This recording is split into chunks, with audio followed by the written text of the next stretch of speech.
Nunca pensei que a traição chegaria embrulhada em papéis judiciais, entregues pelas mãos do meu próprio filho numa terça-feira de manhã, enquanto eu lavava a louça do café.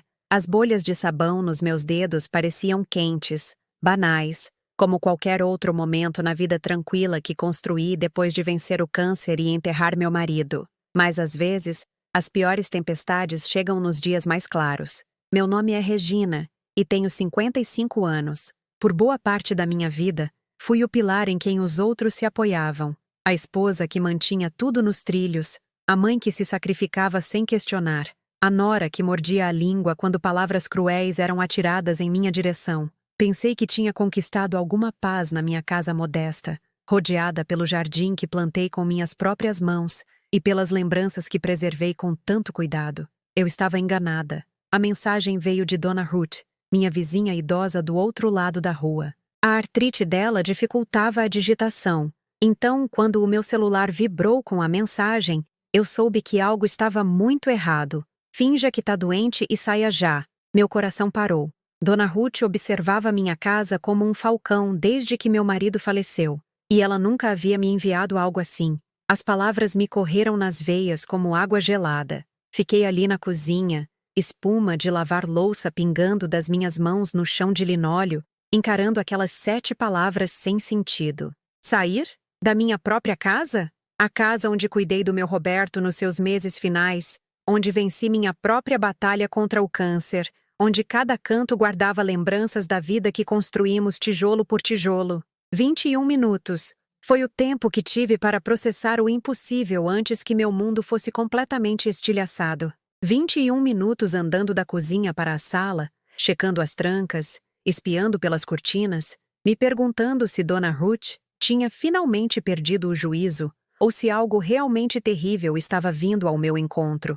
Então, ouvi a chave girar na porta da frente. Meu coração se acalmou por um breve momento. Talvez fosse o Lucas, meu filho, numa de suas raras visitas. Talvez tivesse trazido boas notícias, em vez dos costumeiros pedidos de dinheiro ou reclamações sobre o emprego. Talvez pudéssemos tomar um café e conversar como fazíamos quando ele era pequeno, e achava que eu era a coisa mais importante do mundo. Mas quando a porta se abriu, meu filho não chamou mãe com carinho ou preocupação. Ele entrou como se fosse o dono do lugar. O que eu estava prestes a descobrir, ele aparentemente pensava que era. Atrás dele, vieram 2 estranhos de ternos caros, carregando pastas executivas e com a expressão séria de quem está prestes a destruir a vida de alguém com papelada. "Olá, mãe!" Lucas disse, e algo no tom dele me gelou o sangue. Ele não me chamava de mãe com essa formalidade desde os 17 anos, quando estava revoltado por causa de um horário de chegada. Por 38 anos, eu havia sido mãe, mamãe, ou nos bons tempos, minha velha. Mas parada na minha própria sala, rodeada pelos móveis que escolhi e pelas fotos que emoldurei, eu era subitamente mãe, distante, formal, descartável. Os 2 homens se apresentaram como representantes da Vara de Família e da, fictícia, Secretaria de Assistência e Saúde Mental do município. As palavras se misturavam num jargão jurídico que tinha gosto de traição, denúncias preocupantes, declínio cognitivo, condições de vida inseguras, tutela protetiva emergencial. Mas através da névoa do seu linguajar oficial, uma verdade emergiu com clareza devastadora. Meu próprio filho havia me declarado mentalmente incapaz de cuidar de mim mesma. Se você gosta de histórias que tocam o coração e revelam a força escondida em pessoas comuns, por favor, se inscreva no nosso canal. Estamos buscando 1000 inscritos, e seu apoio significa tudo para nós. Além disso, deixe nos comentários de qual cidade você está assistindo. Isso nos ajuda a nos conectar com telespectadores como você. Observei Lucas evitar meus olhos enquanto os homens explicavam o propósito deles. Ele estava junto à janela, olhando para a casa de Dona Ruth com uma expressão que eu não conseguia decifrar. Seria culpa? Determinação? Ou apenas o cálculo frio de alguém que havia decidido que a mãe era um obstáculo a ser removido? "Dona Regina", disse um dos engravatados, com a voz profissionalmente suave. "Recebemos denúncias de que a senhora tem exibido sinais de confusão, perda de memória e julgamento comprometido. Seu filho está preocupado com sua capacidade de gerenciar suas finanças e manter esta propriedade em segurança. As palavras me atingiram como golpes físicos. Confusão? Perda de memória? Julgamento comprometido? Eu era a mulher que havia gerenciado as finanças da casa por 30 anos, enquanto meu marido construía seu negócio. Eu era a mulher que pesquisou todas as opções de tratamento quando o câncer tentou me levar, que lutou por mim quando os médicos quiseram desistir. Eu era a mulher que organizou sozinha o funeral do meu marido, resolveu o inventário e reconstruiu minha vida do zero. Deve haver algum engano, eu disse, com a voz mais baixa do que pretendia. Sou perfeitamente capaz de cuidar de mim mesma. Lucas, diga a eles. Mas Lucas finalmente se virou da janela, e o olhar nos seus olhos me disse tudo o que eu precisava saber. Não era um engano. Não era um mal-entendido.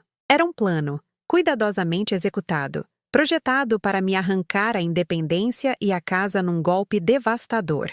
Sinto muito, mãe, ele disse, mas sua voz não carregava nenhuma tristeza. Mas você não está mais pensando claramente. A casa é demais para você. Você precisa de cuidados profissionais. Cuidados profissionais. O eufemismo pairou no ar como fumaça, me sufocando com suas implicações. Pensei no meu jardim, recém começando a florir com as flores da primavera. Pensei na oficina do meu marido na garagem, ainda organizada exatamente como ele havia deixado. Pensei nos álbuns de fotos guardados no meu armário, repletos de lembranças que só eu podia cuidar devidamente. Eu não vou a lugar nenhum, eu disse, recuperando a voz. Esta é a minha casa. Mas mesmo enquanto eu falava, pude ver que já era tarde demais. A papelada já estava protocolada. As decisões já haviam sido tomadas. E meu próprio filho, o bebê que carreguei, a criança que criei, o jovem que apoiei em cada fracasso e celebrei em cada sucesso,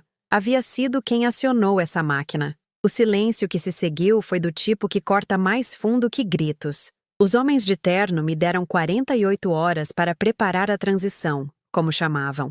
48 horas para empacotar uma vida inteira e dizer adeus ao único lugar que ainda parecia um lar.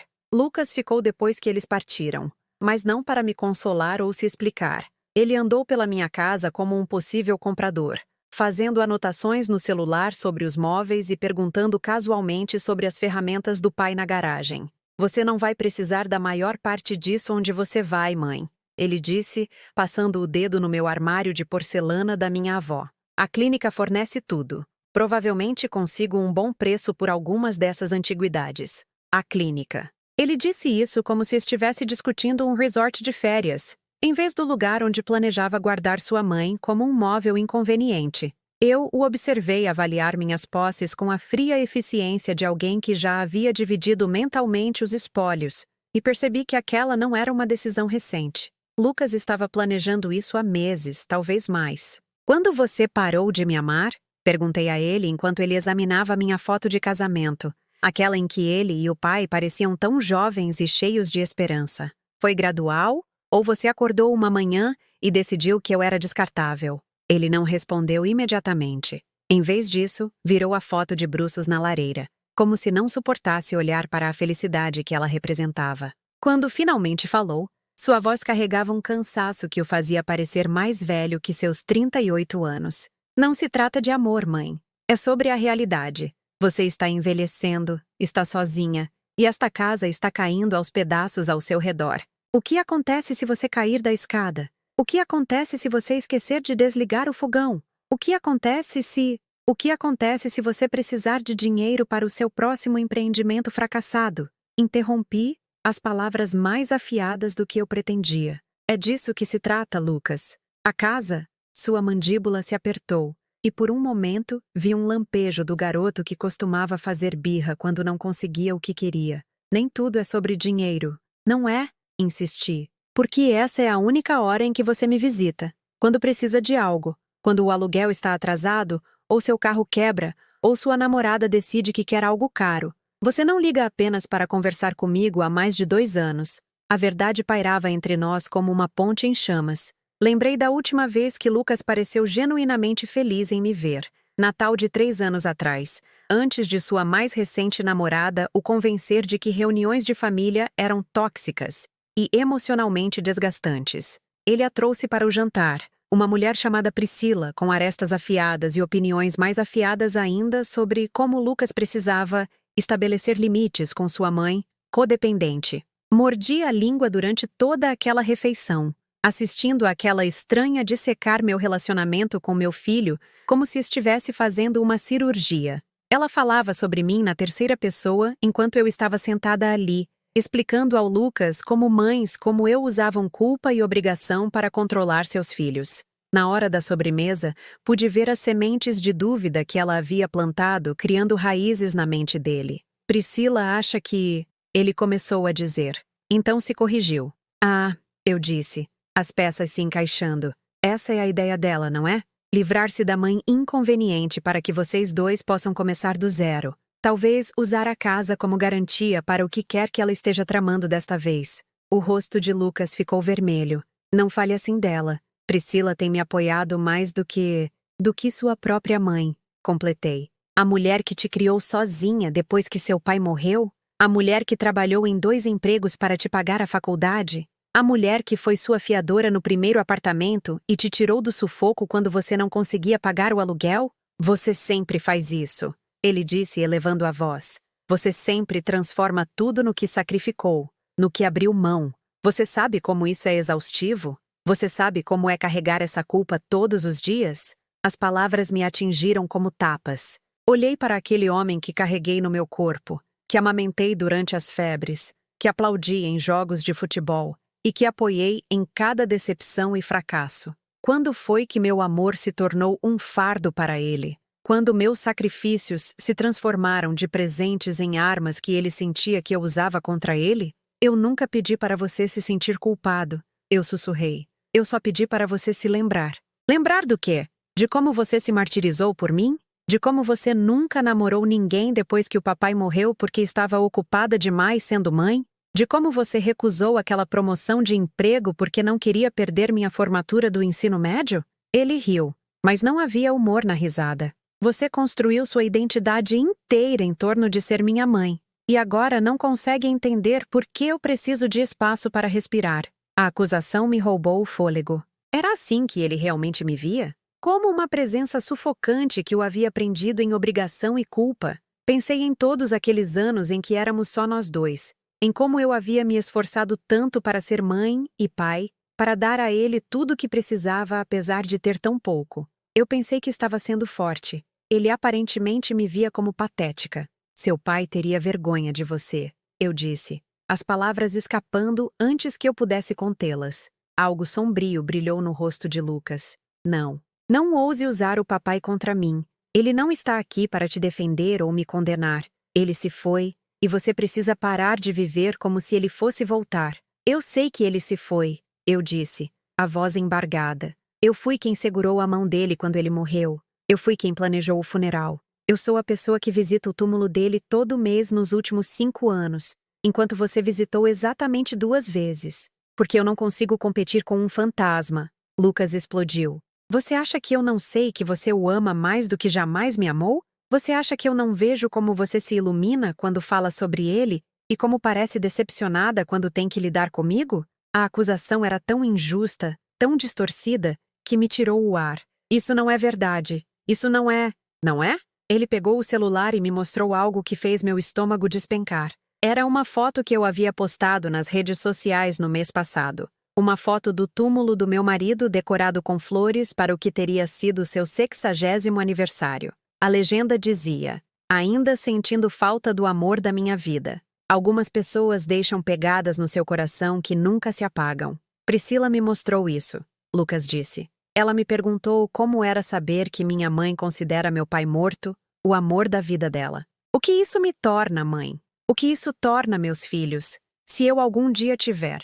Seremos sempre o segundo lugar para suas memórias perfeitas de um homem que está morto há 5 anos? Eu queria explicar que amor não é uma competição, que o amor de uma viúva pelo marido não diminui o amor pelo filho. Eu queria dizer a ele que o luto e a maternidade ocupavam espaços diferentes no meu coração, que honrar a memória do pai não significava que eu o valorizava menos. Mas as palavras não vinham.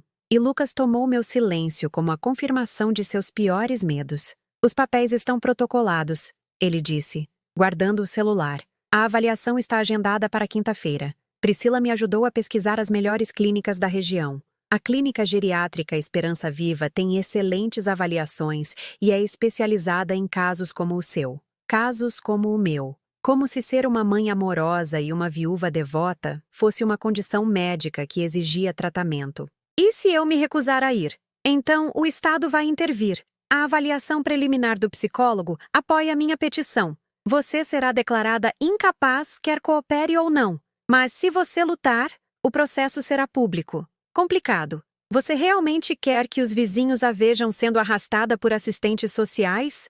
A ameaça foi entregue com precisão cirúrgica. Lucas sabia exatamente como me ferir. Sabia que meu orgulho e dignidade eram uma das poucas coisas que me restavam. Ele estava me oferecendo a escolha entre me render em silêncio ou ser humilhada na frente da comunidade que chamei de lar por 30 anos. Enquanto ele pegava suas coisas para sair, tentei uma última vez alcançar o filho de quem eu me lembrava. Lucas, por favor, esta ainda é sua casa também. Seu quarto de infância está exatamente como você deixou. As ferramentas do seu pai estão esperando por você na garagem. Não jogue tudo isso fora. Ele parou na porta da frente, com a mão na maçaneta. Por um momento, pensei ter visto algo suavizar em sua expressão. Algum lampejo do garoto que corria para mim quando estava assustado ou machucado. Adeus, mãe, ele disse sem se virar.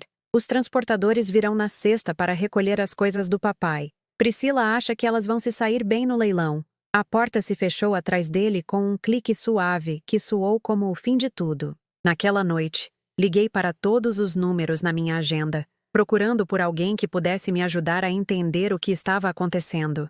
Minha irmã Elaine, em Fortaleza, me ouviu por 20 minutos, antes de sugerir gentilmente que talvez Lucas tivesse razão sobre eu precisar de mais apoio. Minha colega de faculdade, Mariana, prometeu ligar de volta, mas nunca o fez. Até mesmo o consultório do meu médico, quando liguei desesperada, me disse que não podiam discutir meu caso sem a devida autorização. Autorização que, aparentemente, agora pertencia ao meu filho. Na manhã de quarta-feira, percebi o quão completamente sozinha eu havia ficado.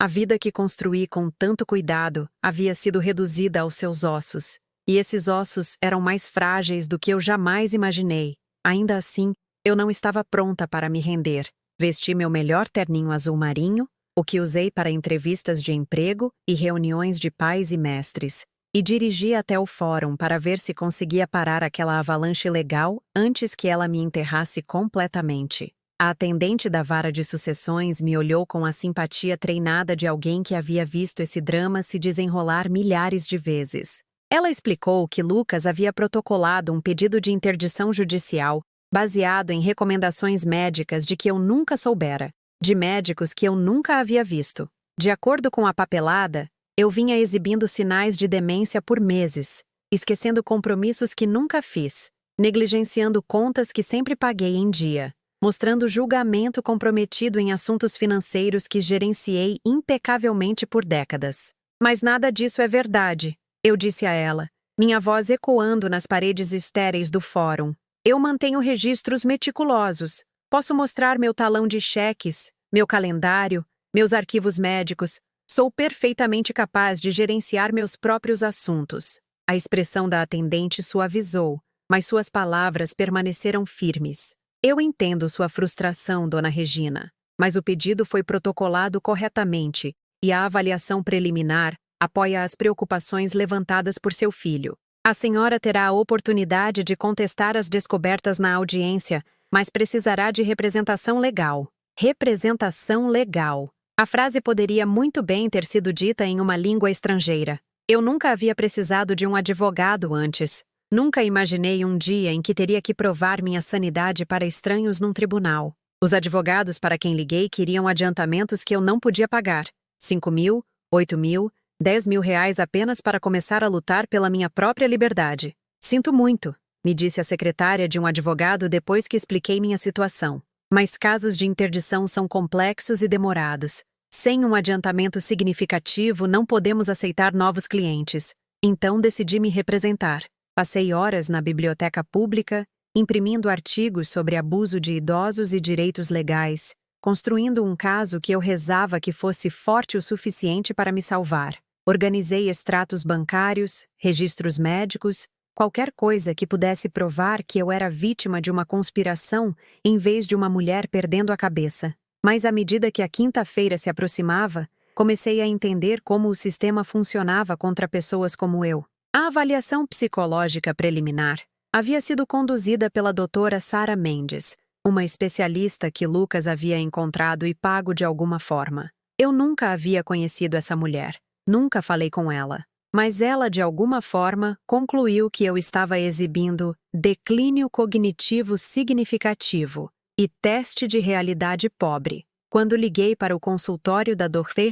Sarah para exigir uma explicação, a recepcionista me informou que a avaliação havia sido baseada em informações colaterais fornecidas por membros da família preocupados. Em outras palavras, Lucas e Priscila haviam pintado um quadro de uma mulher confusa e incompetente, e a doutora Sarah havia aceitado a versão deles da realidade sem nunca falar diretamente comigo. Mas isso não é legal, é? Perguntei à recepcionista, o desespero rastejando na minha voz. Vocês não têm que examinar alguém de fato antes de declará-lo mentalmente incapaz? Sinto muito, dona Regina, mas não posso discutir casos de pacientes por telefone. Veio a resposta ensaiada. Se a senhora quiser agendar uma consulta para discutir as descobertas, a doutora Sarah tem um horário no mês que vem. Mês que vem, depois da audiência, depois da decisão, depois que meu destino já tivesse sido selado. A manhã de quinta-feira chegou cinzenta e úmida, o tipo de clima que faz tudo parecer mais pesado do que deveria. Vesti meu terninho azul marinho novamente e dirigi até o fórum com uma pasta cheia de evidências que eu esperava que provassem minha competência. Dona Ruth havia se oferecido para vir como testemunha de caráter, mas aos 83 anos, seu próprio testemunho poderia ser descartado tão facilmente quanto o meu. O tribunal era menor do que eu esperava, com luzes fluorescentes que projetavam tudo num brilho amarelo pouco lisonjeiro. Lucas estava sentado em uma mesa com um advogado elegantemente vestido que parecia ter saído de um drama jurídico, enquanto Priscila estava sentada atrás deles na plateia, checando o celular com a expressão entediada de quem comparece a um compromisso de rotina. Eu me sentei sozinha na mesa da parte requerida, meus arquivos caseiros espalhados diante de mim como talismãs contra o desastre. A curadora especial nomeada pelo tribunal, uma mulher com ar de cansaço chamada doutora Cássia, se apresentou e explicou que estava ali para representar meus melhores interesses, embora sua postura sugerisse que ela já havia decidido quais eram esses interesses. Quando o juiz pediu a Lucas para explicar suas preocupações, meu filho se transformou em alguém que eu mal reconhecia. Havia sumido o homem zangado e defensivo que havia discutido comigo na minha sala de estar. Em seu lugar, estava um filho preocupado e eloquente que falava sobre a condição em declínio da mãe com a mistura certa de tristeza e determinação. Ele contou histórias que eu nunca havia ouvido antes, sobre vezes em que eu supostamente liguei para ele confusa e desorientada, sobre contas que eu alegadamente esqueci de pagar, sobre vizinhos que expressaram preocupação com meu comportamento. Ele pintou um quadro de uma mulher em espiral na demência, enquanto se recusava teimosamente a aceitar ajuda, uma mulher que representava um perigo para si mesma e potencialmente para outros. Eu amo minha mãe profundamente, ele disse, sua voz falhando no momento exato. Mas eu não posso ficar parado e vê-la se machucar por orgulho. Ela merece cuidados e dignidade em seus anos finais, não o isolamento e a confusão que está experimentando agora. Anos finais. A frase me atingiu como um golpe físico. Na versão dos eventos de Lucas, eu não era uma mulher saudável de 55 anos com décadas de vida pela frente. Eu era uma figura trágica em declínio, alguém cujos melhores dias já haviam ficado para trás. Quando chegou a minha vez de falar, eu me levantei com as pernas trêmulas e tentei apresentar minhas evidências. Mostrei extratos bancários provando minha competência financeira, registros médicos confirmando minha boa saúde, depoimentos de vizinhos que testemunhavam minhas rotinas diárias. Mas a cada documento que eu apresentava, eu podia ver a expressão do juiz ficando mais preocupada, não sobre as alegações de Lucas, mas sobre minha aparente incapacidade de aceitar a realidade. Dona Regina, o juiz disse gentilmente, interrompendo minha apresentação, Não é incomum que indivíduos experimentando declínio cognitivo mantenham certas habilidades funcionais enquanto perdem capacidade em outras áreas. O fato de a senhora conseguir equilibrar seu talão de cheques não significa necessariamente que tenha o discernimento necessário para tomar decisões complexas sobre seus cuidados e segurança. As palavras foram entregues com bondade, mas caíram como balas. Na mente do juiz, minha própria competência era evidência da minha incompetência. Minha capacidade de organizar e apresentar meu caso estava sendo interpretada como prova de que eu estava delirando sobre minha própria condição. A doutora Sarah testemunhou por telefone, descrevendo seu processo de avaliação em termos clínicos, que me faziam parecer um caso de livro-texto de demência de início precoce. Ela falou sobre comportamentos de crepúsculo e anosognosia, a incapacidade de reconhecer o próprio declínio cognitivo. De acordo com sua opinião profissional, minha insistência na minha própria competência era, na verdade, um sintoma da própria doença que eu alegava não ter. A paciente apresenta sinais clássicos de demência em estágio inicial. A doutora Sarah explicou ao tribunal. Sua família relata confusão crescente, julgamento comprometido em assuntos financeiros e resistência agressiva a intervenções apropriadas. A própria apresentação da paciente hoje, sua insistência em se representar e sua documentação elaborada, na verdade apoia o diagnóstico de teste de realidade pobre e capacidade de tomada de decisão comprometida. Eu queria gritar que estava sentada ali, que podia ouvir cada palavra, que eu era uma pessoa com pensamentos e sentimentos e direitos, não apenas uma paciente a ser discutida e descartada. Mas eu podia ver que qualquer coisa que eu dissesse só seria usada como mais evidência da minha suposta condição. A audiência durou 3 horas, embora parecesse 3 dias. Quando terminou, o juiz anunciou sua decisão com a eficiência cansada de alguém que havia proferido essa sentença muitas vezes antes. Lucas receberia a tutela emergencial, com autoridade total sobre minhas decisões médicas, finanças e arranjos de moradia. Eu seria transportada para a clínica geriátrica Esperança Viva naquela tarde para minha própria segurança e bem-estar. Quero assegurar a dona Regina que esta decisão é tomada com seus melhores interesses no coração, o juiz disse, olhando diretamente para mim pela primeira vez desde que a audiência começou. A interdição não é uma punição. É uma proteção para indivíduos que não conseguem mais gerenciar seus próprios assuntos com segurança. Quando o martelo bateu, senti algo dentro de mim quebrar que não tinha nada a ver com ossos ou corações. Era mais profundo do que isso. A confiança fundamental que me permitiu acreditar que o mundo era um lugar onde a verdade importava, onde o amor protegia, onde as boas intenções eram recompensadas com justiça. Lucas se aproximou da minha mesa enquanto o tribunal começava a se esvaziar, seu advogado já empacotando sua vitória. Mãe, eu sei que você está com raiva, mas isso é realmente para o melhor. A Esperança Viva é uma clínica linda, e você fará amigos lá. Você pode até ser mais feliz. Olhei para aquele estranho que usava o rosto do meu filho e, por um momento, não consegui lembrar por que havia lutado tanto para mantê-lo na minha vida. Nunca mais me chame de mãe, eu disse baixinho. Mães são para filhos que as amam de volta. O carro de transporte chegou exatamente no horário, dirigido por 2 atendentes gentis que me trataram com a cortesia suave reservada aos quebrados e derrotados. Enquanto nos afastávamos do fórum, vislumbrei Priscila esperando perto do carro de Lucas, fumando um cigarro e checando o relógio como se tivesse um lugar mais importante para estar.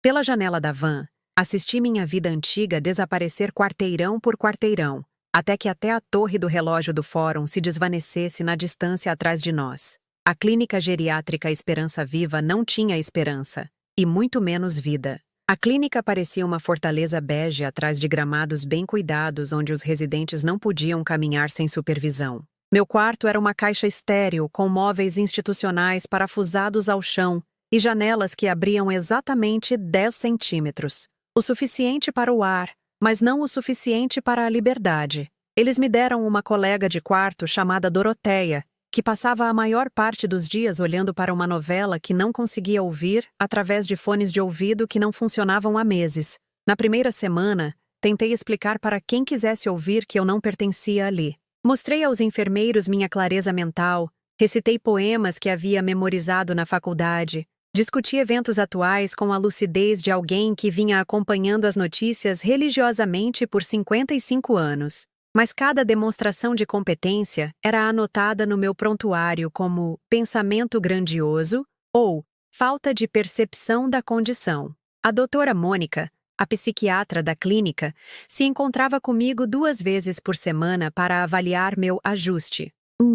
Ela era uma mulher agradável na faixa dos 40 que falava comigo com o tipo de condescendência suave geralmente reservada para crianças e Golden Retrievers. Durante nossas sessões, ela me perguntava sobre meus sentimentos e minha família. Então, digitava notas em seu tablet enquanto acenava com simpatia. Regina, eu entendo que você está tendo dificuldade em aceitar sua situação, ela disse durante nosso 3º encontro. Mas a resistência só torna a transição mais difícil. Muitos dos nossos residentes encontram paz quando param de lutar contra o processo e começam a focar nas atividades e amizades disponíveis aqui. Atividades. Jogos de bingo, onde os prêmios eram frascos de loção de tamanho viagem. Sessões de terapia artística onde pintávamos flores com aquarelas que se misturavam em tons marrons e enlameados. Hora da música, onde um voluntário com um violão nos guiava através de canções dos anos 40,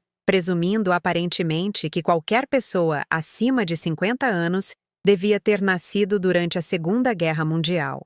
Os outros residentes se dividiam em 2 categorias. Aqueles que realmente precisavam de cuidados intensivos devido à demência avançada, e aqueles como eu, que haviam sido guardados por famílias que os achavam inconvenientes. Dona Ruth se encaixaria perfeitamente no 2º grupo, o que me fez perguntar quantas outras mulheres competentes haviam sido descartadas ali porque se tornaram um fardo para filhos que valorizavam a conveniência acima da compaixão.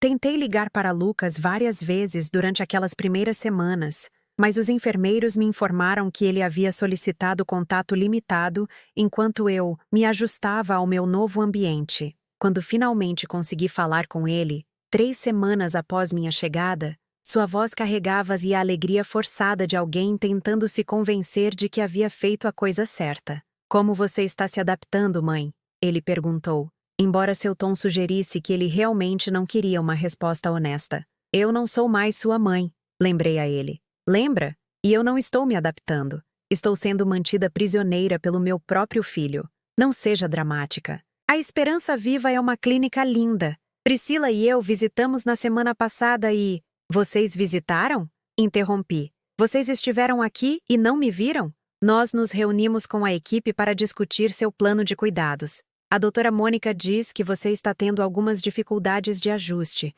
mas isso é normal. Ela está otimizando seus medicamentos para ajudar com a ansiedade e a confusão. Medicamentos. Essa era outra indignidade que eu não havia antecipado. A doutora Mônica havia prescrito um coquetel de drogas supostamente projetadas para ajudar com meus problemas comportamentais. Medicação anti-ansiedade que me fazia sentir como se estivesse vendo o mundo através de um nevoeiro espesso, soníferos que me deixavam grogue até o meio-dia, e estabilizadores de humor que achatavam todas as emoções, até eu me sentir como uma sombra ambulante de mim mesma. Eu não preciso de medicamentos, eu disse a Lucas. Eu preciso da minha liberdade. Eu preciso da minha casa.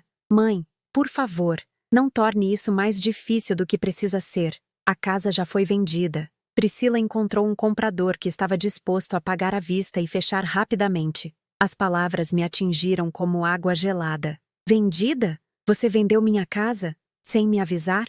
Eu tenho procuração financeira. A clínica é cara, e você precisa do dinheiro para seus cuidados. Conseguimos um bom preço, o suficiente para cobrir suas despesas aqui por vários anos. Vários anos. A maneira casual como ele disse isso me fez sentir as pernas ficarem bambas. Na mente de Lucas, esse não era um arranjo temporário até que eu pudesse provar minha competência. Esta era a minha vida agora, meu futuro, meu capítulo final. E a oficina do seu pai? As ferramentas dele? Todas as nossas fotografias? Priscila organizou um leilão de espólio. A maioria das ferramentas do papai foi para colecionadores que realmente as apreciaram. As fotos estão no depósito. Não se preocupe, mantivemos as importantes. Priscila havia decidido quais memórias eram importantes.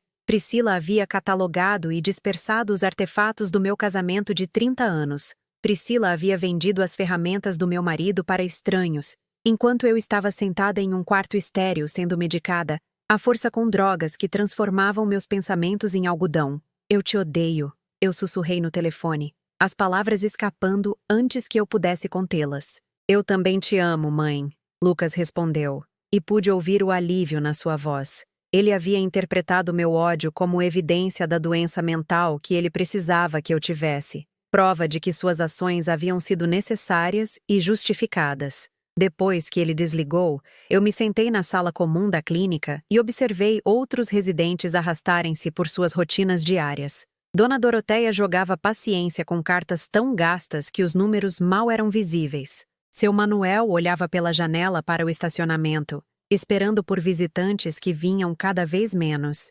Dona Alice perguntava à equipe de enfermagem a cada hora quando o filho viria buscá-la para levá-la para casa, nunca se lembrando de que ele havia parado de visitá-la meses atrás. Percebi que estava olhando para o meu futuro, uma sucessão interminável de dias idênticos, pontuados por refeições que eu não escolhia, atividades que eu não gostava e medicamentos que me faziam importar cada vez menos com a prisão em que eu havia sido trancada. Lentamente, gradualmente, a parte de mim que lutava seria desgastada até que eu me tornasse como esses outros residentes, grata por pequenas gentilezas, aceitando minhas circunstâncias diminuídas, medicada demais para se revoltar contra a injustiça de tudo aquilo.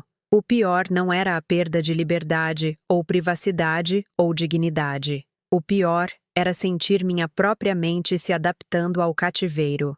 Algumas manhãs, eu acordava e por apenas um momento não conseguia lembrar por que estava com raiva. Os medicamentos embotavam não apenas minhas emoções, mas minha memória, fazendo com que as bordas afiadas da injustiça parecessem suaves e distantes. Eu me peguei participando de jogos de bingo, não porque eu gostasse deles, mas porque preenchiam as horas vazias. Parei de recusar os medicamentos da noite, não porque os quisesse, mas porque lutar todos os dias me exauria mais do que as drogas. Uma noite, enquanto assistia a um filme que eu havia visto uma dúzia de vezes antes, percebi que não conseguia lembrar como era meu quarto em casa.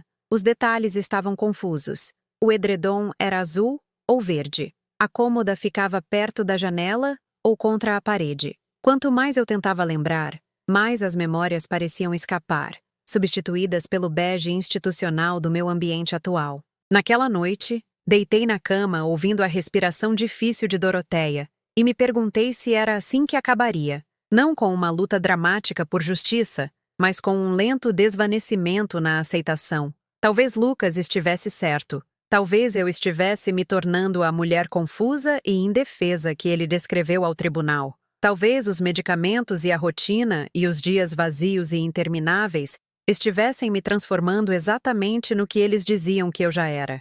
Fechei os olhos e tentei lembrar do rosto do meu marido, mas tudo o que eu conseguia ver era a fotografia emoldurada que Priscila havia considerado importante o suficiente para manter. Até minhas memórias estavam sendo selecionadas por outra pessoa agora, filtradas pelo julgamento delas sobre o que importava e o que podia ser descartado. Na manhã seguinte, veio uma notícia que destruiu o pouco de esperança que me restava. Dona Ruth havia sofrido um AVC e sido internada no hospital. A única pessoa que poderia ter testemunhado minha competência, que havia testemunhado minha vida diária e podia atestar minha clareza mental, estava agora lutando pela própria vida na terapia intensiva.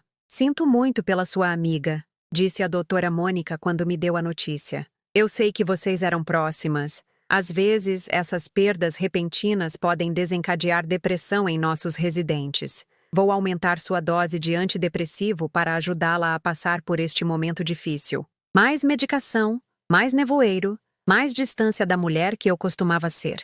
Naquela tarde, sentei-me no pátio do jardim, o único espaço ao ar livre que os residentes tinham permissão para acessar sem supervisão, e tentei sentir algo além do entorpecimento químico que havia se tornado meu estado padrão. O sol estava quente no meu rosto e, em algum lugar além dos muros da clínica, eu podia ouvir o som de crianças brincando num pátio de escola próxima.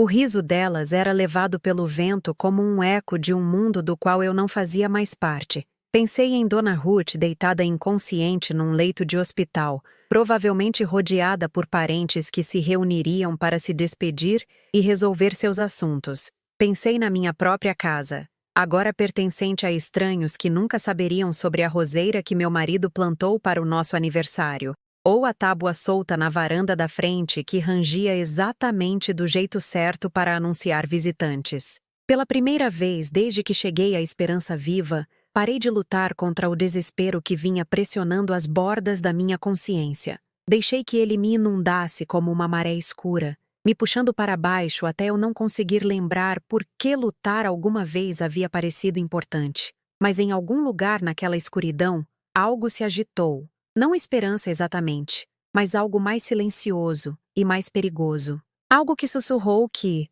mesmo que eu não pudesse salvar a mim mesma, talvez eu ainda pudesse garantir que Lucas e Priscila não saíssem completamente impunes do que haviam feito. Algo que me lembrou que eu não era apenas uma vítima.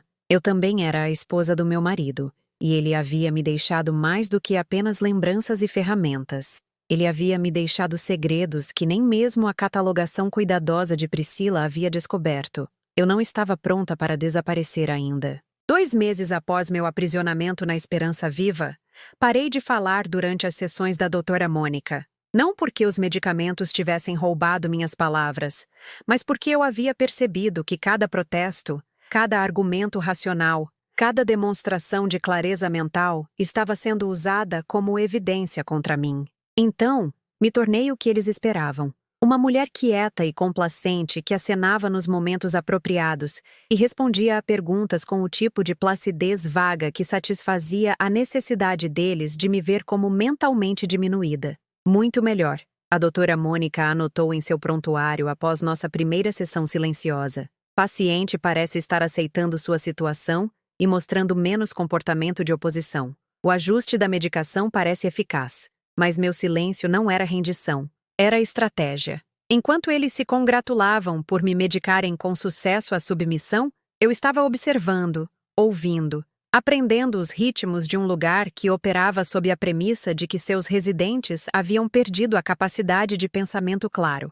Os enfermeiros do turno da noite frequentemente fofocavam livremente perto de pacientes que eles acreditavam não poder entender ou lembrar. Os administradores discutiam assuntos financeiros como se fôssemos móveis. E, lentamente, comecei a juntar as peças de como lugares como a Esperança Viva realmente funcionavam.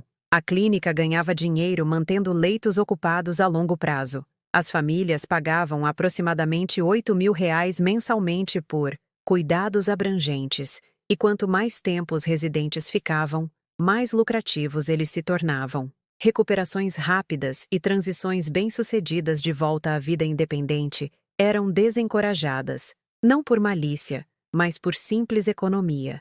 Um residente que recuperava a competência e saía era um fluxo de receita perdido para sempre. A doutora Mônica realmente acreditava que estava ajudando pessoas, mas sua definição de ajuda envolvia fazer com que os pacientes se sentissem confortáveis com suas circunstâncias em vez de trabalhar em direção a qualquer tipo de recuperação real. Os medicamentos não eram projetados para curar ou melhorar a função cognitiva. Eram projetados para gerenciar o comportamento e reduzir o tipo de agitação que fazia as famílias se sentirem culpadas por suas decisões. Eu descobri isso durante meu 3º mês, quando ouvi uma conversa entre a doutora Mônica e o diretor da clínica sobre Dona Alice, cujo filho vinha pressionando-os para reduzir seus medicamentos, para que ela pudesse ficar mais alerta durante as visitas dele. Precisamos ter cuidado com aquela família, o diretor disse enquanto eles passavam pela sala comum onde eu estava sentada fingindo assistir televisão. Se ela ficar muito lúcida, pode começar a fazer perguntas sobre ir para casa. É melhor mantê-la estável nos níveis atuais e sugerir ao filho que esses breves períodos de clareza são, na verdade, sinais da progressão da doença. Eles se afastaram discutindo estratégias de medicação como táticas militares, e eu entendi com clareza cristalina que me recuperar daquele lugar não era apenas provar minha sanidade, era navegar por um sistema projetado para impedir que exatamente esse tipo de prova fosse aceito como válido. Essa percepção mudou algo fundamental na minha abordagem. Em vez de lutar contra meu cativeiro, decidi usá-lo. Eu tinha acesso a um computador durante o tempo de internet supervisionado, ostensivamente para jogar jogos simples e ler sites aprovados. Mas eu também tinha 8 horas ininterruptas todas as noites quando a equipe de enfermagem presumia que eu estava dormindo pacificamente sob a influência dos meus medicamentos noturnos. Eu havia aprendido a esconder os comprimidos durante a distribuição, verificando-os sob a língua até poder descartá-los com segurança mais tarde. Levou semanas para limpar o suficiente das drogas do meu sistema para pensar com clareza novamente, mas gradualmente, minha mente se afiou como uma lâmina sendo amolada em pedra. O nevoeiro se dissipou e pela primeira vez desde que cheguei à esperança viva, eu podia pensar vários movimentos à frente. Durante aquelas horas da meia-noite, quando a clínica estava quieta, exceto pelos sons de pessoas idosas lutando para dormir sob efeito de medicação, comecei a lembrar de coisas que eu havia forçado a mim mesma a esquecer. Detalhes sobre meu casamento que eu havia enterrado após a morte do meu marido, porque pareciam muito dolorosos para examinar. Conversas sobre o negócio dele que eu havia descartado como chatas na época, mas que agora ganhavam um novo significado. Meu marido Roberto havia sido um homem cuidadoso, meticuloso com a manutenção de registros e desconfiado de deixar assuntos importantes ao acaso. Ele administrou uma pequena construtora por 25 anos, construindo uma reputação de trabalho honesto e negociações justas. Mas nos meses antes de sua morte, ele havia ficado cada vez mais preocupado com algo que não discutia diretamente comigo. Se algo me acontecer, ele havia dito uma noite enquanto organizava papéis em seu escritório em casa, não deixe o Lucas mexer nas contas da empresa até você ter analisado tudo sozinha. Há coisas que ele não entende sobre como estruturei certos arranjos. Na época, eu presumi que ele estava sendo tipicamente superprotetor, garantindo que eu entendesse nossas finanças caso precisasse gerenciá-las sozinha. Após sua morte, eu estava muito consumida pela dor e pelas necessidades imediatas de Lucas para prestar muita atenção aos detalhes do encerramento do negócio. Lucas havia lidado com a maioria dos detalhes, garantindo-me que tudo havia sido resolvido de forma apropriada e as contas devidamente fechadas. Mas deitada na minha cama institucional às 3 da manhã, comecei a me perguntar o que Roberto estava tentando me dizer. Que arranjos ele havia feito que Lucas não entendia? O que ele queria que eu encontrasse antes que mais alguém pusesse as mãos em seus registros? Quanto mais eu pensava nisso, mais me lembrava de outros detalhes estranhos daqueles meses finais. Roberto havia insistido em instalar um novo cofre na oficina, alegando que precisava de melhor segurança para documentos importantes. Ele havia passado horas organizando arquivos que nunca pareceram particularmente significativos antes. E ele havia feito várias viagens para se encontrar com seu advogado sem me convidar, o que era incomum para um homem que havia me incluído em todas as grandes decisões por 30 anos. Estou montando algumas proteções, ele havia explicado quando perguntei sobre as visitas ao advogado. Nada com que você precise se preocupar agora, mas arranjos que farão diferença mais tarde se as circunstâncias mudarem. Circunstâncias como um filho que se mostrou disposto a trair a própria mãe por dinheiro. Circunstâncias como uma nora que via os bens da família como sua caça ao tesouro pessoal. Circunstâncias como uma mulher sendo declarada incompetente por pessoas que nunca se deram ao trabalho de entender o que ela era realmente capaz de realizar. Durante meu 4º mês na Esperança Viva, recebi uma visita inesperada. A sobrinha de Dona Ruth, Carla, veio me dizer que sua tia havia falecido pacificamente enquanto dormia, 3 semanas após seu AVC. Mas ela também havia trazido outra coisa, um envelope pardo que Dona Ruth havia solicitado especificamente para mim. A tia Ruth fez muita questão disso, Carla explicou enquanto estávamos sentadas na sala de visitas estéril da clínica. Mesmo quando mal conseguia falar, ela continuava perguntando sobre você e mencionando este envelope. Ela disse que você entenderia o que significava. Dentro do envelope estavam cópias de documentos que Dona Ruth aparentemente vinha coletando por meses, extratos bancários, registros de propriedade, documentos da empresa, todos relacionados à venda da minha casa e à dissolução da construtora de Roberto. À primeira vista, parecia uma papelada de rotina associada à resolução de um espólio. Mas Dona Ruth havia destacado certos detalhes com marca-texto amarelo, chamando a atenção para discrepâncias que eu nunca havia notado. O preço de venda da minha casa, por exemplo, estava listado de forma diferente em vários documentos. Na transferência imobiliária, Lucas havia relatado ter recebido R$ 400 mil, mas no protocolo financeiro da interdição, ele alegava que a casa havia sido vendida por apenas 250 mil. A diferença, R$ 150 mil, simplesmente havia desaparecido do registro oficial. Da mesma forma, as contas da empresa de Roberto mostravam saldos finais que não correspondiam aos valores que Lucas havia reportado ao Tribunal de Inventário. Ferramentas e equipamentos que deveriam valer dezenas de milhares de reais foram vendidos por frações de seu valor para compradores cujos nomes eu não reconhecia. E havia pagamentos para a empresa de consultoria de Priscila, uma empresa da qual eu nunca havia ouvido falar até aquele momento, por serviços de gestão de espólio, que totalizavam mais de R$ 30 mil. Dona Ruth estava observando. Mesmo aos 80 e poucos anos, confinada à sua casa e lidando com seus próprios problemas de saúde, ela estava prestando atenção ao roubo sistemático da minha vida. Ela havia documentado evidências de que Lucas e Priscila vinham desviando dos meus bens enquanto se apresentavam como membros da família, preocupados agindo nos meus melhores interesses. Mas o item mais importante no envelope não estava destacado ou marcado. Era um simples cartão de visita do advogado de Roberto, Dr. Jaime Mendonça, com uma nota manuscrita no verso. Pergunte a ele sobre os arranjos de truste. Ruth Patterson. Arranjos de truste. A frase enviou eletricidade através do meu sistema nervoso, enquanto peças de um quebra-cabeça que eu nunca soubera que existia começavam a se encaixar. Roberto vinha planejando contingências que eu nunca imaginei, montando proteções contra ameaças que ele de alguma forma havia antecipado. E em algum lugar no labirinto legal que ele havia construído, poderia haver armas que eu poderia usar para lutar contra as pessoas que roubaram minha vida. Naquela noite, deitei na minha cama estreita e senti algo que não experimentava há meses. Não esperança exatamente, mas propósito. Roberto havia me deixado mais do que memórias e arrependimentos. Ele havia me deixado ferramentas, cuidadosamente escondidas e precisamente calibradas para exatamente o tipo de batalha que eu estava enfrentando agora. Pela primeira vez desde que cheguei à Esperança Viva, sorri sem ter que forçar a expressão para o benefício de outra pessoa. Lucas e Priscila pensaram que haviam conquistado uma velha indefesa. Eles estavam prestes a descobrir que, na verdade, haviam despertado uma viúva sem nada a perder e um marido morto que a havia ensinado a planejar uma guerra. Fechei os olhos e comecei a fazer listas, não de queixas ou arrependimentos, mas de estratégias e prioridades. Amanhã, eu começaria o trabalho cuidadoso de reconstruir minha vida de dentro para fora.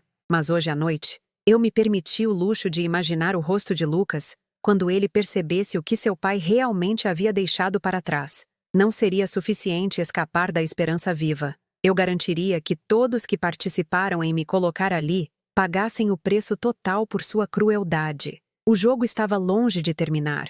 Na verdade, estava apenas começando. Conseguir acesso a um telefone que não fosse monitorado pela equipe da clínica exigiu paciência e observação cuidadosa. Passei semanas estudando os padrões do turno da noite, aprendendo quais enfermeiros faziam as rondas quais portas eram deixadas destrancadas durante as trocas de turno e onde os escritórios administrativos mantinham seus telefones fixos. Às 2h47 da manhã, de uma terça-feira no meu 5º mês na Esperança Viva, eu finalmente tive minha oportunidade. A chamada para a linha de emergência do Dr.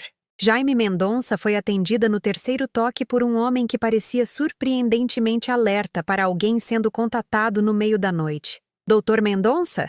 É a Regina Reis, viúva do Roberto.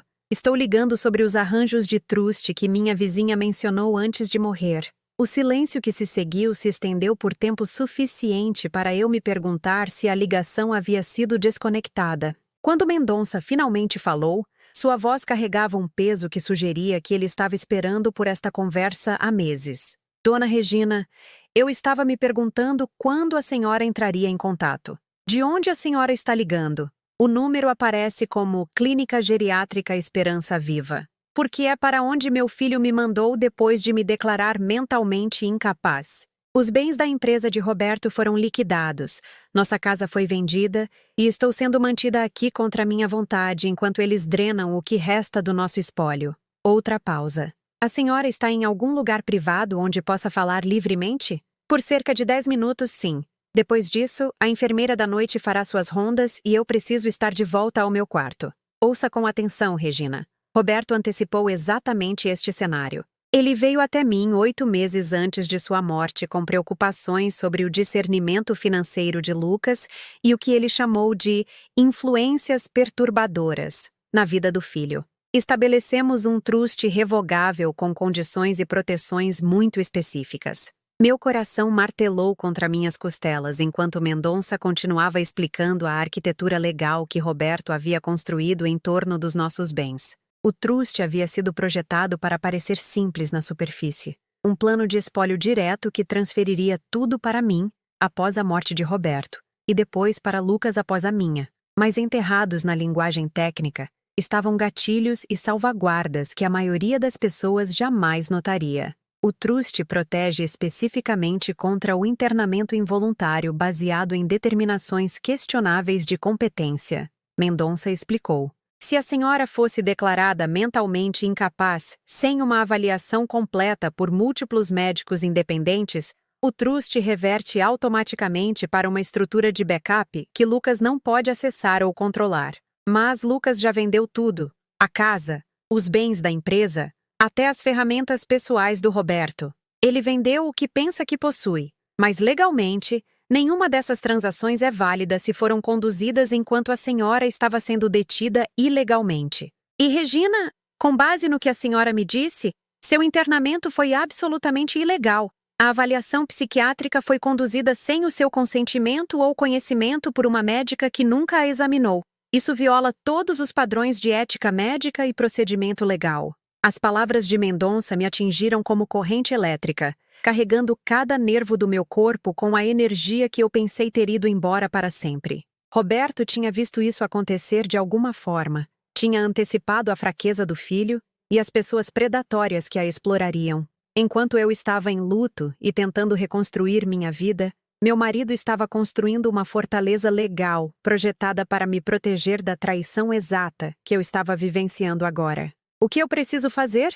Perguntei, agudamente ciente de que minha janela de 10 minutos estava diminuindo. Primeiro, a senhora precisa sair dessa clínica. Enquanto a senhora estiver lá, Lucas mantém sua autoridade de interdição e pode continuar tomando decisões sobre seus cuidados e finanças. Segundo, a senhora precisa passar por uma avaliação psiquiátrica adequada, feita por profissionais independentes que não tenham ligação com Lucas ou com a clínica. Terceiro, precisamos documentar cada transação financeira realizada desde o seu internamento. E se eu não conseguir sair, se eles não me liberarem, então iremos ao tribunal. Eu venho preparando um caso há meses, esperando que a senhora me contatasse. Roberto me deu permissão para agir em seu nome caso circunstâncias específicas surgissem, e essas circunstâncias foram definitivamente alcançadas. O som de passos no corredor fora do escritório da administração fez o pânico disparar pelo meu sistema. Eu preciso ir.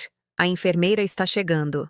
Regina, escute. Amanhã, exatamente às 11 da manhã, ligue para este número novamente. Terei um plano pronto e saberei mais sobre nossas opções legais. Não desista agora. Roberto sabia que a senhora era mais forte do que qualquer um imaginava, inclusive a própria. Ele contava com essa força para tirá-la dessa.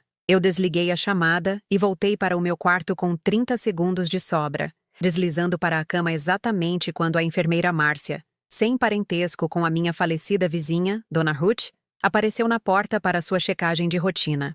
Meu coração ainda estava disparado, mas pela primeira vez em meses, estava disparado de empolgação, e não de medo. Nos 3 dias seguintes, continuei minha fachada de complacência medicada, enquanto organizava internamente as informações que Mendonça havia compartilhado. O truste de Roberto era mais sofisticado do que eu jamais imaginei, projetado não apenas para proteger nossos bens, mas para detectar e punir o tipo de exploração que Lucas havia tentado. Cada venda fraudulenta, Cada documento forjado, cada transação ilegal vinha criando evidências que poderiam ser usadas contra ele no tribunal. Mas as proteções do trust só seriam ativadas se eu pudesse provar minha competência e contestar a ordem de interdição. Enquanto eu permanecesse na clínica geriátrica Esperança Viva sob os cuidados da doutora Mônica, Lucas poderia manter sua autoridade legal sobre meus assuntos indefinidamente. Eu precisava encontrar uma maneira de sair que não disparasse alarmes imediatamente, nem lhe desse tempo para encobrir ainda mais seus rastros. A solução veio de uma fonte inesperada. Dona Doroteia, minha colega de quarto idosa que passava a maior parte dos dias em aparente confusão, estava escutando minhas conversas telefônicas com Mendonça. Durante uma de nossas sessões supervisionadas de tempo de internet, ela se inclinou e sussurrou algo que me gelou o sangue. Eu também não estou tão confusa quanto eles pensam, ela disse baixinho, seus olhos permanecendo fixos no jogo de paciência na tela do seu computador. Minha filha me colocou aqui porque queria meu apartamento de luxo no Leblon. Eu venho documentando tudo, esperando a oportunidade certa para revidar.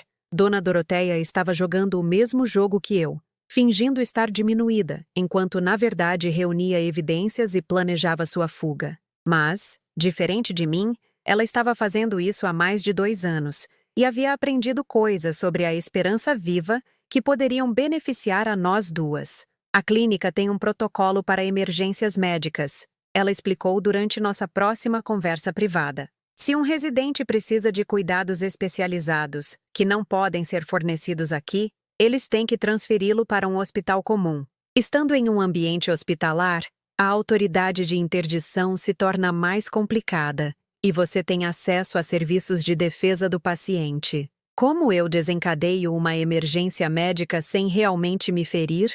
Dona Doroteia sorriu com a astúcia de alguém que vinha planejando essa conversa por meses. Você não desencadeia. Eu o faço. Eu venho guardando minha medicação cardíaca por semanas, acumulando o suficiente para o que parecerá uma overdose acidental. Quando me encontrarem amanhã de manhã, estarei inconsciente, mas estável. Eles terão que chamar uma ambulância. Dona Doroteia, a senhora pode morrer por causa disso. Na minha idade, com minhas condições, eu posso morrer aqui de qualquer maneira. Pelo menos, desta forma, morrerei lutando pela minha liberdade, em vez de apodrecer neste lugar. Ela pausou, estudando minha expressão. Mas eu não estou planejando morrer. Estou planejando ficar inconsciente apenas o tempo suficiente para ser transferida para um hospital de verdade, onde médicos de verdade possam avaliar minha condição e questionar por que estou sendo mantida aqui. O que isso tem a ver comigo? Você vai ter um ataque de pânico quando me encontrar. Uma crise psicológica grave provocada por testemunhar uma emergência médica. O protocolo padrão exige que qualquer residente que esteja passando por um sofrimento psicológico agudo seja avaliado em uma instalação hospitalar, e não apenas medicado e monitorado aqui. O plano era brilhante em sua simplicidade e aterrorizante em seus riscos. Se Dona Doroteia calculasse mal suas doses de medicação, ela poderia sofrer danos cardíacos permanentes ou morrer. Se eu não conseguisse convencer a equipe de que descobrir sua inconsciência havia desencadeado um trauma psicológico genuíno, eles simplesmente aumentariam meus medicamentos e me monitorariam mais de perto. Mas se tudo funcionasse corretamente, ambas estaríamos em um ambiente hospitalar dentro de 24 horas, com acesso a profissionais médicos que não faziam parte do sistema orientado pelo lucro da Esperança Viva. Por que a senhora está disposta a me ajudar? Eu perguntei a ela. Porque eu a observei por meses, e você me lembra de mim antes de quebrarem meu espírito pela primeira vez. Você ainda tem força para lutar, e mais importante, você tem alguém lá fora que está planejando ajudá-la a usá-la. Ela estendeu a mão e apertou a minha com surpreendente força. Além disso, prefiro arriscar morrer livre do que definitivamente morrer em cativeiro. Naquela noite, liguei para Mendonça novamente e expliquei o plano de Dona Doroteia. A resposta dele foi imediata e decisiva. Se a senhora conseguir ser transferida para o Hospital Central, posso ter avaliadores psiquiátricos independentes esperando. Eu já contatei a doutora Elisa Brandão. Ela é uma psiquiatra forense que se especializa em casos envolvendo determinações questionáveis de competência. Ela revisou os registros da sua avaliação original e está preparada para testemunhar que o processo foi fundamentalmente falho. E se o plano falhar? Então vamos com a opção 2. Eu entro com um pedido emergencial contestando sua interdição com base em violações processuais. Levará mais tempo e será mais público, mas o truste de Roberto fornece a base legal de que precisamos para exigir uma investigação completa. Eu desliguei o telefone e voltei para o meu quarto, onde Dona Doroteia estava deitada na cama, olhando para o teto com a expressão de alguém que havia feito as pazes com uma decisão perigosa. Amanhã tudo muda, ela disse baixinho. Para nós duas, eu concordei. Regina, quando perguntarem sobre você me encontrar, não se segure na emoção. Deixe que vejam terror de verdade, pânico de verdade. Faça com que acreditem que me descobrir inconsciente desencadeou algo em você que exige intervenção profissional imediata. Eu assenti, embora a ironia não me passasse despercebida. Depois de meses reprimindo minhas emoções para evitar dar à equipe evidências de instabilidade psicológica, eu estava agora planejando exibir exatamente o tipo de sofrimento dramático que normalmente seria usado para justificar o aumento do confinamento. Enquanto eu estava deitada na cama naquela noite, ouvindo a respiração constante de Dona Doroteia e me perguntando se seria a última vez que a ouviria, pensei em Roberto e nas elaboradas medidas de proteção que ele havia construído em torno do meu futuro. Ele havia antecipado ameaças que eu nunca imaginei, planejado para contingências que pareciam impossíveis até se tornarem minha realidade. Amanhã, eu descobriria se o planejamento dele havia sido minucioso o suficiente para me salvar, ou se sua viúva estava destinada a desaparecer no labirinto institucional que já havia engolido tantas outras mulheres inconvenientes. De qualquer forma, a espera estava quase no fim. Às 6h47 da manhã, encontrei Dona Doroteia desmaiada ao lado da sua cama, seu rosto cinza pálido e sua respiração superficial, mas constante. Por um momento, o pânico genuíno me dominou. Ela havia calculado mal a dosagem? Eu estava testemunhando a morte da única pessoa que havia me mostrado bondade de verdade naquele lugar? Então eu vi a piscadela quase imperceptível que ela me deu antes de fechar os olhos novamente, e eu soube que a performance havia começado. Meus gritos trouxeram 3 enfermeiras correndo. Deixei que cada emoção reprimida dos últimos 5 meses jorrasse em uma torrente de histeria que não exigiu atuação alguma. O terror de estar presa, a raiva pela traição do meu filho, o desespero de ver minha vida desaparecer pedaço por pedaço, tudo irrompeu em uma exibição de sofrimento psicológico que fez a equipe trocar olhares preocupados em minutos. Por favor, não a deixem morrer, eu soluçava, agarrando-me ao braço da enfermeira Márcia com o desespero de alguém cuja última amiga estava escapando. Ela é a única pessoa aqui que me entende. Ela é a única que me escuta quando eu tento explicar que não pertenço a este lugar. Enquanto os paramédicos trabalhavam em Dona Doroteia, colocando-a em uma maca com eficiência profissional, eu continuei meu colapso com precisão calculada. Eu hiperventilei até minhas mãos cãibrarem, chorei até meus olhos incharem quase a ponto de fechar, e repetia incessantemente que eu não podia suportar perder outra pessoa que eu amava. A doutora. Mônica chegou assim que a ambulância estava saindo, e eu pude ver sua mente clínica processando a cena diante dela. Uma paciente que ela acreditava estar se estabilizando havia subitamente descompensado em uma crise psicológica aguda. O tipo de crise que exigia intervenção imediata e avaliação cuidadosa para prevenir automutilação ou colapso mental completo. Regina, eu preciso que você tente se acalmar, ela disse, ajoelhando-se ao lado da cadeira onde eu ainda estava tremendo e soluçando. Dona Doroteia está recebendo o melhor cuidado possível. Este tipo de emergência médica não é incomum para alguém da idade dela e com as condições que tem. Mas, e se ela morrer? Eu lamentei, deixando o medo genuíno vazar na minha voz. E se eu ficar presa aqui para sempre sem ninguém que acredite em mim? E se todos que eu amo simplesmente desaparecerem e me deixarem sozinha com pessoas que acham que sou louca? As perguntas não eram inteiramente atuação. Sob a histeria calculada estava o terror real sobre meu futuro, o luto real pela vida que havia sido roubada de mim, o desespero real de escapar antes que minha mente realmente se quebrasse sob a pressão do confinamento institucional. A doutora Mônica tomou a decisão que eu esperava em 20 minutos. Eu acho que seria melhor se tivéssemos você avaliada no hospital, ela disse, já pegando o telefone para fazer os arranjos. Este nível de sofrimento psicológico exige avaliação especializada e, possivelmente, protocolos de medicação ajustados. 2 horas depois, eu estava sentada em um quarto de hospital de verdade no Hospital Central, ainda usando a fachada de uma mulher cambaleando à beira de um colapso psicológico completo, mas internamente celebrando o primeiro passo bem-sucedido do meu plano de fuga.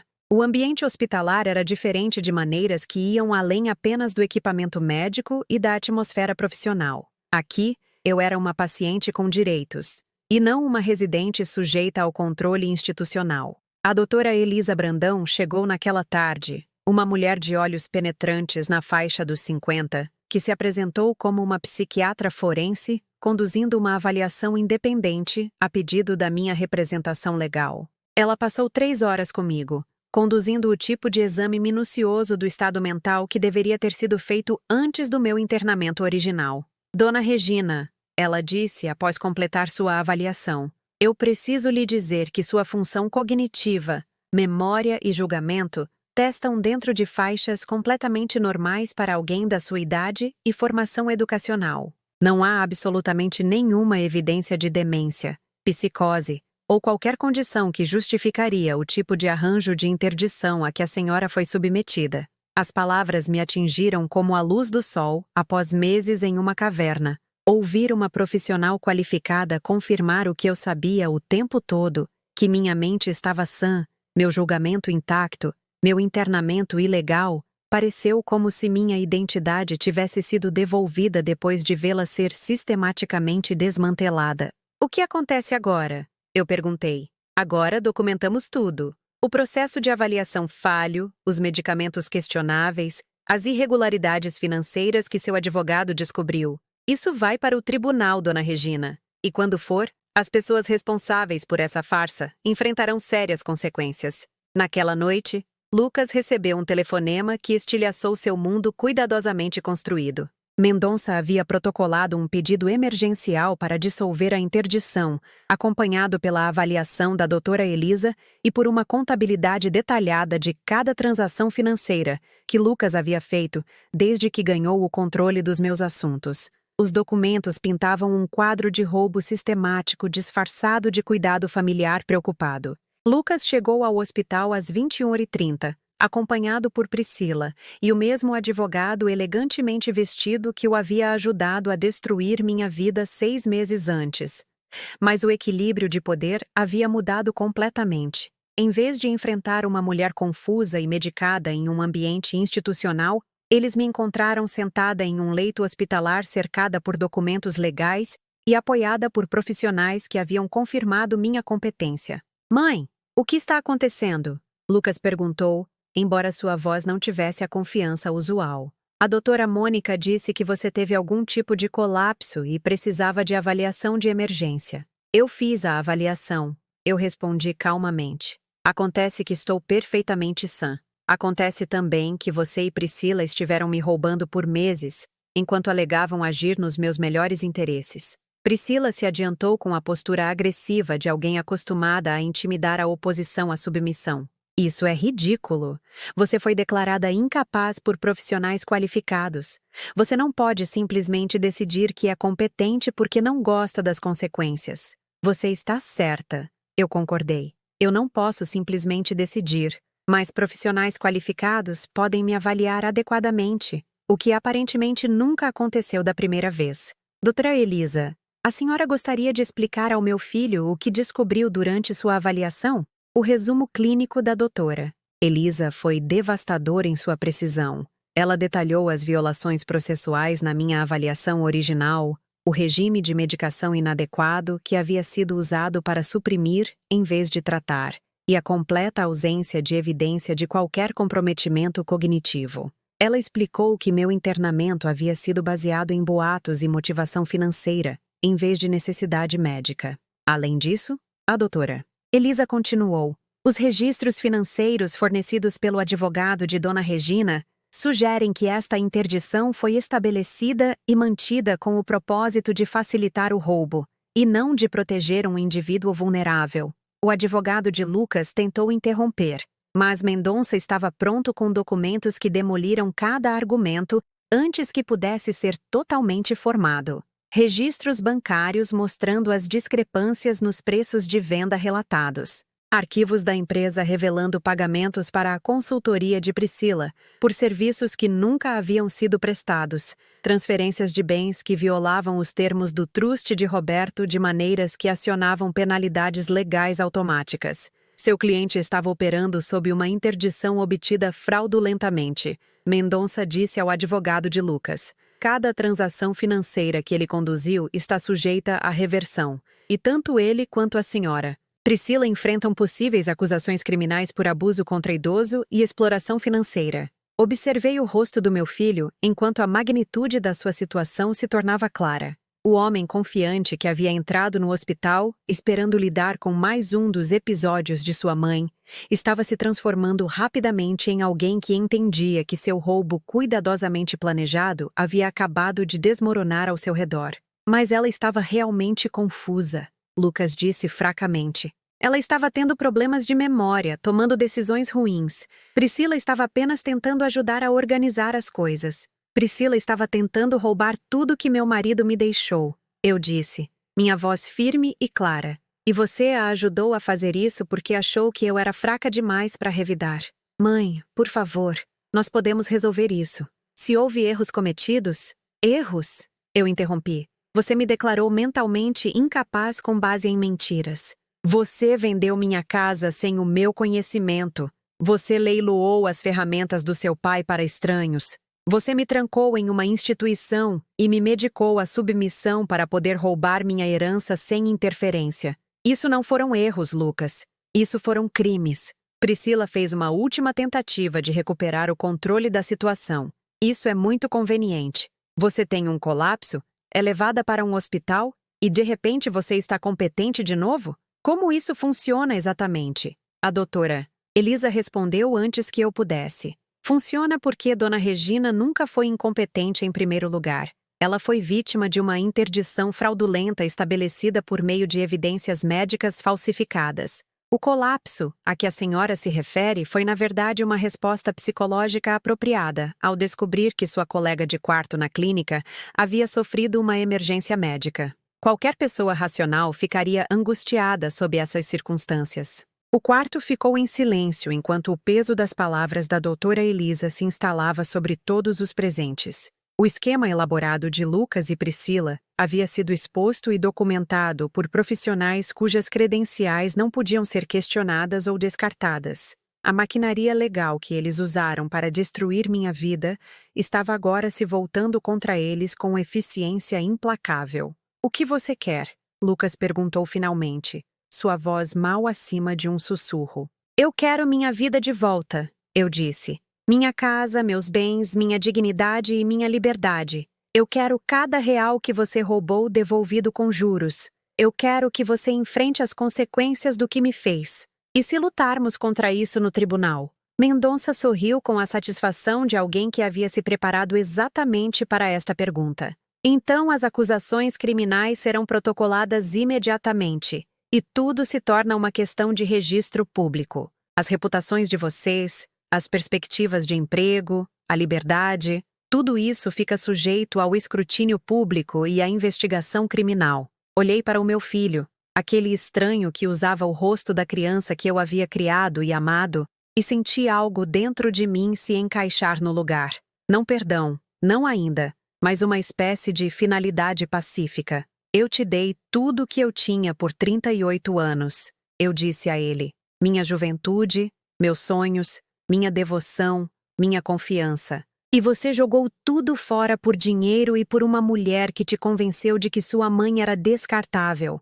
Lucas começou a falar, mas eu levantei a mão para pará-lo. Eu não terminei. Você vai assinar documentos devolvendo cada bem que você roubou. Você vai pagar as contas médicas de Dona Doroteia, já que a emergência dela foi parte da exposição da sua fraude. E então você vai sair da minha vida e nunca mais me contatar.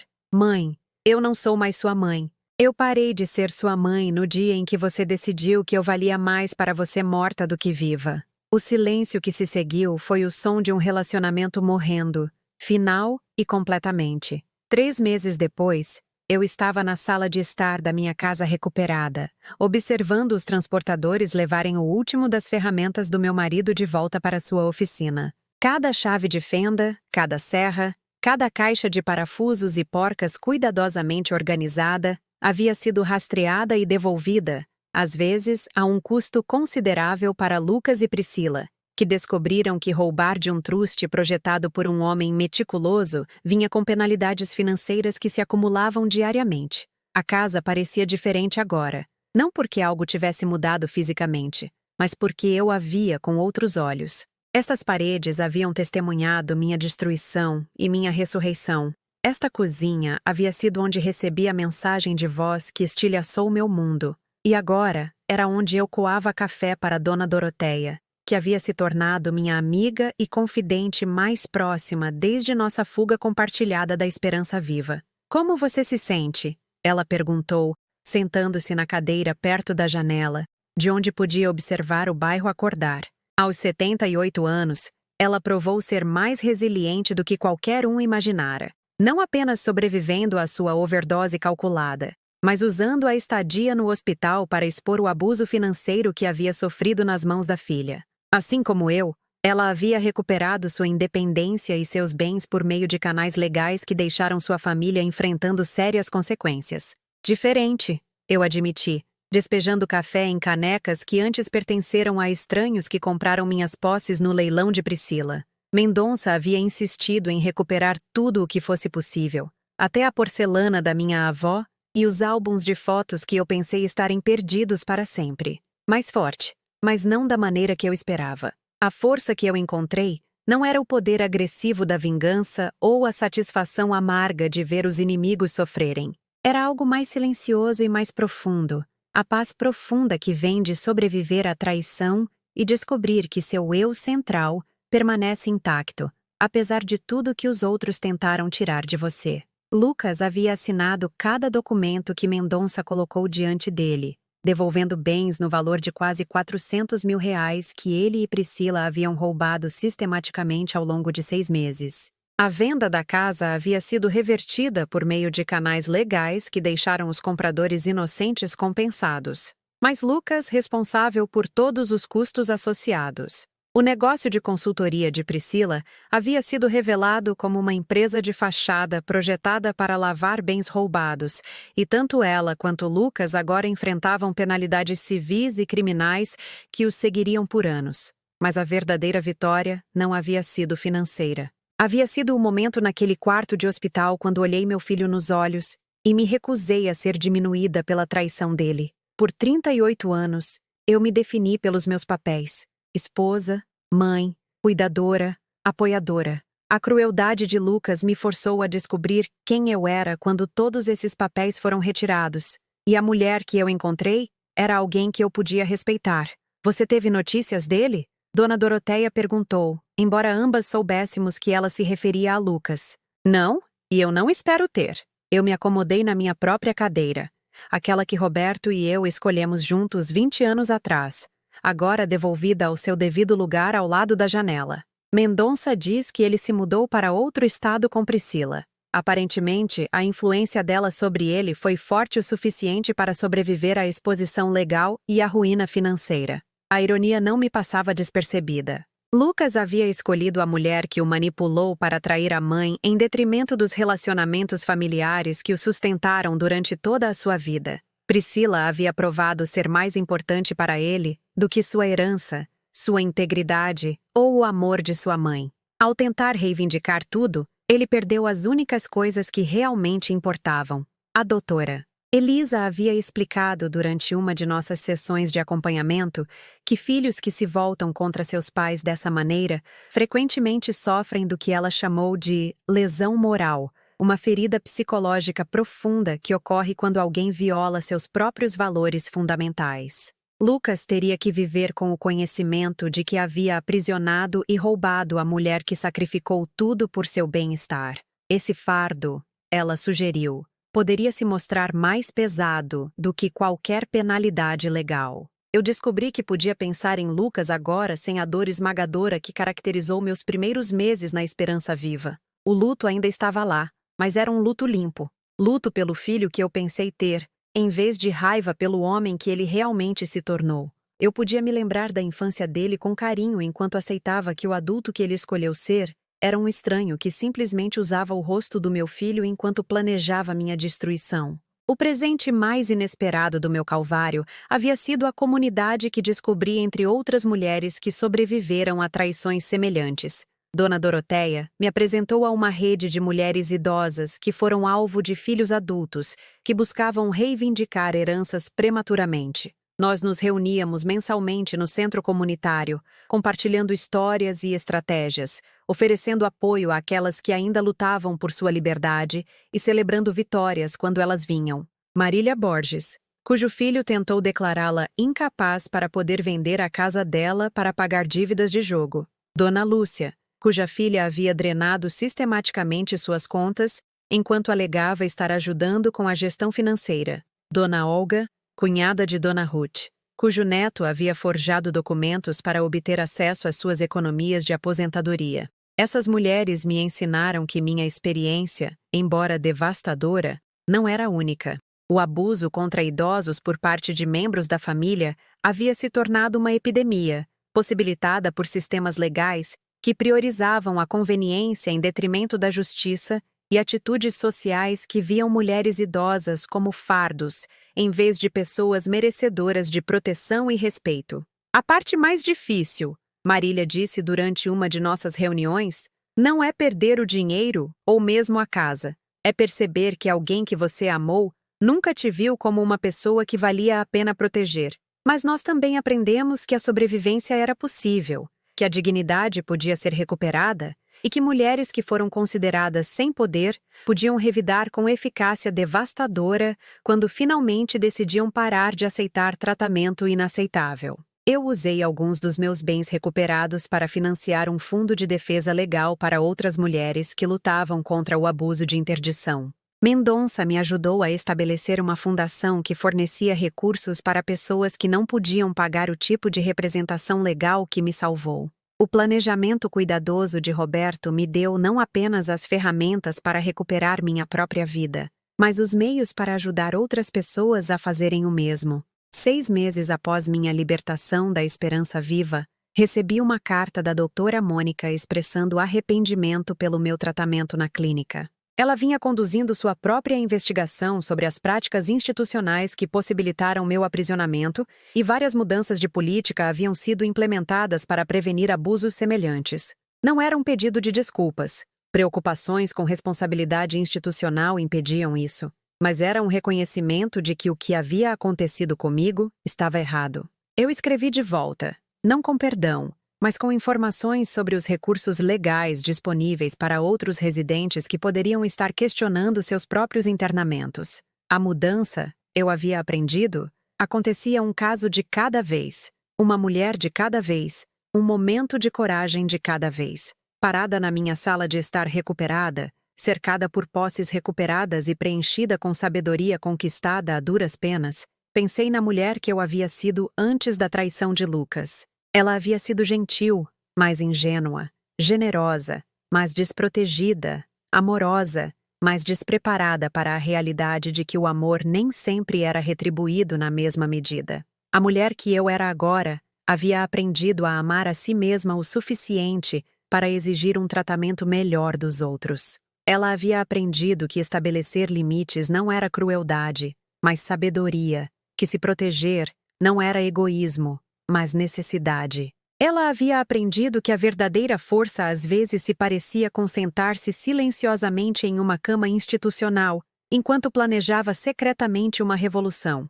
Dona Doroteia levantou sua caneca de café em um brinde. A sobrevivência de tudo que eles tentaram nos fazer. Eu levantei minha própria caneca, pensando em Roberto e na proteção que ele construiu em torno do meu futuro, em Dona Ruth e nas evidências que ela reuniu enquanto eu pensava que estava sozinha, em todas as mulheres que lutaram batalhas semelhantes e venceram. A descoberta de que éramos mais fortes do que qualquer um imaginava, eu respondi, incluindo nós mesmas. Lá fora, pela minha janela, o bairro estava ganhando vida com os sons da vida comum. Crianças indo para a escola, carros ligando em garagens, vizinhos se cumprimentando por cima das cercas. Eu era parte daquela vida comum novamente. Não mais uma exilada do mundo de pessoas livres fazendo suas próprias escolhas sobre suas próprias vidas. Eu havia aprendido que, às vezes, a vitória mais poderosa não é derrotar seus inimigos, é recusar-se a permitir que eles definam quem você é.